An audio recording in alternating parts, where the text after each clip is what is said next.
नमस्कार, मी कृपा सबका न्यूज अनकट मध्ये आपलं स्वागत करते। आढावा घेऊया देश विदेशातील टॉप 15 घडामोडींचा। इस्रायल आणि हमास दोघांनाही काही बडे देश छुपा किंवा उघड पाठिंबा देत असल्याने युद्धाची तीव्रता वाढतच चालली। असं असतानाच हमासकडून इस्रायलला पुढील 5 वर्षांसाठी युद्धविरामाचा प्रस्ताव देण्यात आलाय।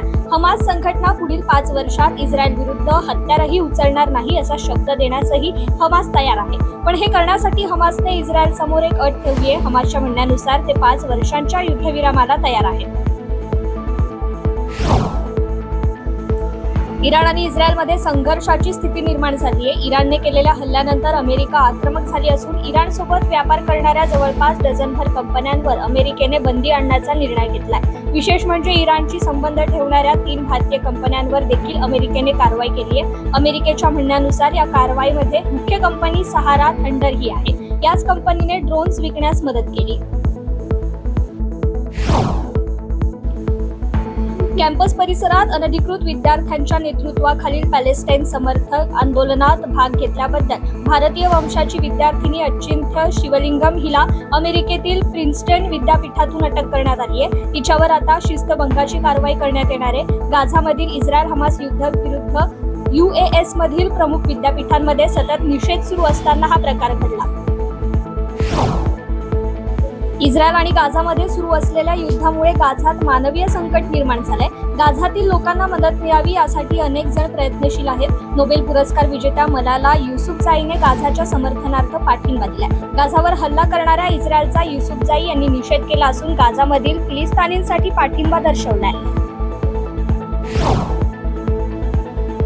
तेहरान सरकारवर नेहमी टीका करण्यासाठी प्रसिद्ध असलेला रॅप गायक तौमास सालेही याला इराणमधील न्यायालयाने देहदंडाची शिक्षा सुनावली आहे। भाषणाशी संबंधित आरोप त्याच्यावर ठेवण्यात आले। त्याला सुनावण्यात आलेल्या शिक्षेमुळे मानवाधिकार संघटनांमध्ये संतापाची लाट उसळली। ह्युमन राईट्स वॉच या आंतरराष्ट्रीय बिगर सरकारी संघटनेने ही माहिती दिली आहे।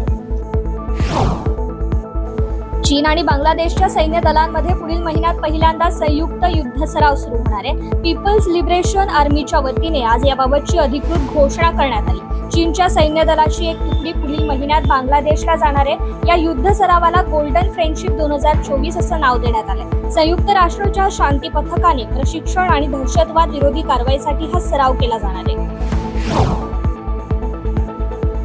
चीनने आपल्या कुरापती सुरूच ठेवल्या। चीनने पाकिस्तान व्याप्त काश्मीरमध्ये सियाचीनच्या जवळ रस्ते निर्मिती सुरू केली। कॉन्क्रीटचे हे रोड आहेत। सॅटेलाइटच्या नुकत्याच प्रकाशित झालेल्या छायाचित्रांमधून ही बाब समोर आली। त्यामुळे भारत आणि चीन या 2 देशांमधील तणाव आणखी वाढण्याची शक्यता आहे।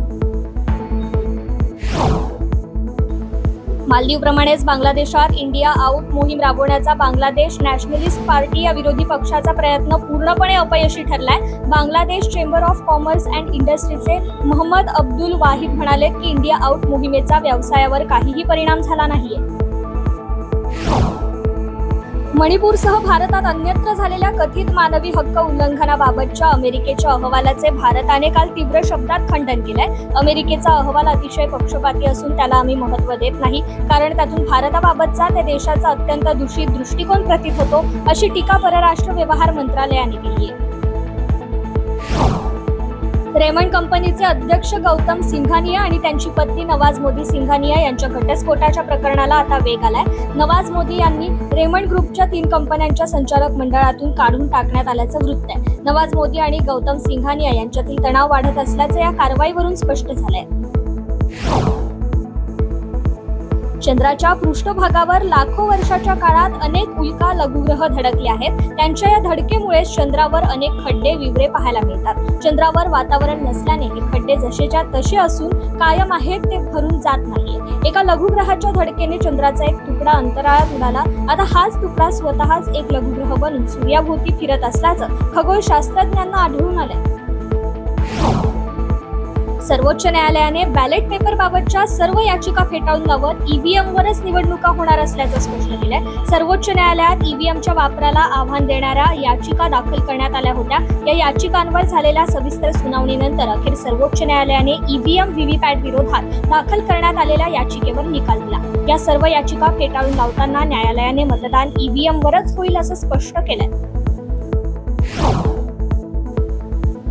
दिल्लीच्या तिहार तुरुंगात असणारे दिल्लीचे मुख्यमंत्री अरविंद केजरीवाल यांच्या आरोग्याची तपासणीसाठी AIIMSच्या 5 डॉक्टरांच्या मेडिकल बोर्डाची तपासणी करण्यात आली। याबाबत 23 एप्रिलला कोर्टाचा आदेश आला। यानंतर या मेडिकल बोर्डाची स्थापना करण्यात आली असून त्याचे नेतृत्व डॉक्टर निखिल टंडन यांच्याकडे सोपवण्यात आले।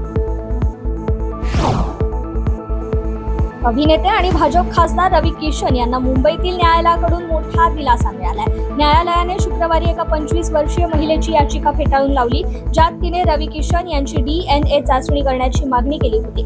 रवी किशन वडील असल्याचा दावा त्या मुलीने केलाय। परेश मोकाशी दिग्दर्शित नाच ग घुमा या चित्रपटाची प्रेक्षकांमध्ये बरीच चर्चा पाहायला मिळतेय। या चित्रपटात स्वतःचे करिअर सांभाळून संसार करणारी स्त्री आणि मदत करणारी कामवाली बाई यांची धमाल गोष्ट पाहायला मिळणार आहे। हा चित्रपट 1 मे रोजी प्रदर्शित होणार आहे। टॉप 15